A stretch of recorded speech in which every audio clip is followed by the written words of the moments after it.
In Al-Bab, part of Aleppo province, many of the regime's military intelligence operatives are now prisoners of the Free Syrian Army. Anita McNaught has spoken exclusively with them.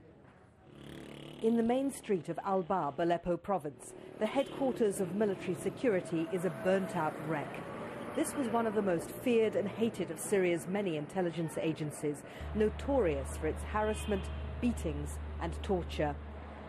There's still blood on the stairs and the smell of decaying flesh from the Battle of July the 19th, when opposition fighters of the Free Army took on the intelligence forces and beat them.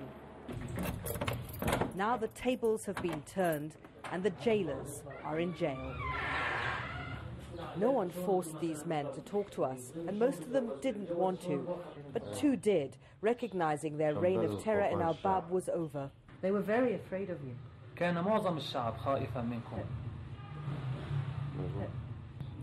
Why was it necessary? لماذا كان الأمر ضروري؟ عشان يضل النظام ونحافظ على النظام. In order to maintain and in order to keep the regime operative, and we must keep them afraid. We were told some of these men were responsible for attacks on unarmed demonstrators and peaceful activists. Their explanation, their government had lied to them. In the beginning, they told us there were armed gangs, but when the revolution started, there was no armed resistance at all.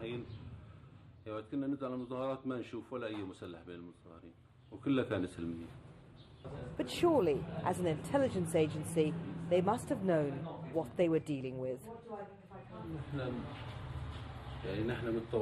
We were only volunteers in the military, and we can't do what we want.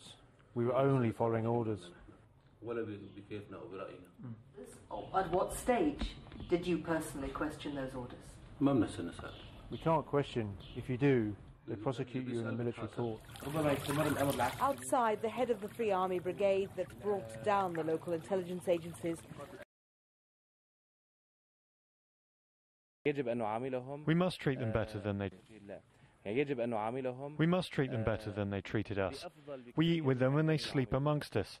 We treat them as brothers, even though they killed our brothers.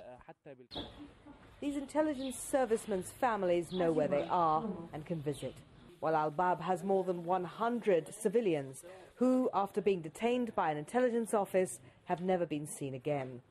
I asked a man called Dwayne what was happening to Syria's much-feared security apparatus. It is collapsing.